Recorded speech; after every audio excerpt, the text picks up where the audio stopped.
ಎಲ್ಲರಿಗೂ ನಮಸ್ಕಾರ ಸ್ನೇಹಿತರೆ. ಇದೇ ರೀತಿಯ ಮಾಹಿತಿಗಳನ್ನು ತಿಳಿದುಕೊಳ್ಳಲು ನಮ್ಮ ಚಾನಲ್ನ ಸಬ್ಸ್ಕ್ರೈಬ್ ಮಾಡ್ಕೊಳ್ಳಿ. ನಮಸ್ಕಾರ ಸ್ನೇಹಿತರೆ.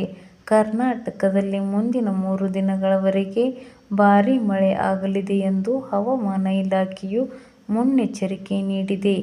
ರಾಜ್ಯದಲ್ಲಿ ಮುಂಗಾರು ಮಳೆ ಚುರುಕುಗೊಂಡಿರುವುದರಿಂದ ಕೆಲವು ಭಾಗಗಳಲ್ಲಿ ಧಾರಾಕಾರವಾಗಿ ಮಳೆಯಾಗುವ ನಿರೀಕ್ಷೆ ಇದೆ ಎಂದು ಹವಾಮಾನ ಇಲಾಖೆಯು ತಿಳಿಸಿದೆ.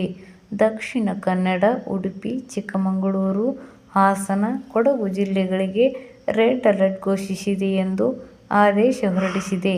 ಇದೇ ವೇಳೆಗೆ ಶಿವಮೊಗ್ಗ, ಮೈಸೂರು, ಕಲಬುರಗಿ, ಬೀದರ್ ಜಿಲ್ಲೆಗಳಿಗೆ ಸಾಧಾರಣದಿಂದ ಭಾರೀ ಮಳೆ ಸಂಭವವಿದೆ ಎಂದು ಮುನ್ಸೂಚನೆ ನೀಡಿರುವ ಹವಾಮಾನ ಇಲಾಖೆಯು ಯೆಲ್ಲೋ ಅಲರ್ಟ್ ಘೋಷಿಸಿದ್ದು, ಉತ್ತರಾಖಂಡ ಸೇರಿದಂತೆ ಆ ಭಾಗದ ಜಿಲ್ಲೆಗಳಿಗೆ ಆರೆಂಜ್ ಅಲರ್ಟ್ ನೀಡಿದೆ.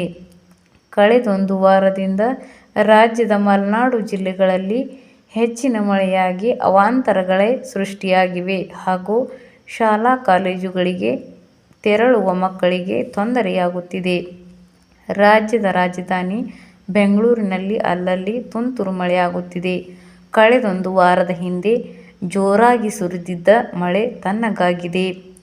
ರಾಜ್ಯದ ಬೇರೆ ಬೇರೆ ಭಾಗಗಳಲ್ಲಿ ಚುರುಕಾಗಿರುವ ಮಳೆ ಮುಂದಿನ 1 ವಾರ ಕಾಲ ನಗರದಲ್ಲಿ ಇದೇ ರೀತಿ ಮೋಡ ಕವಿದ ವಾತಾವರಣ, ಕಡಿಮೆ ತಾಪಮಾನದ ತಂಪು ವಾತಾವರಣ ಕಂಡುಬರಲಿದೆ.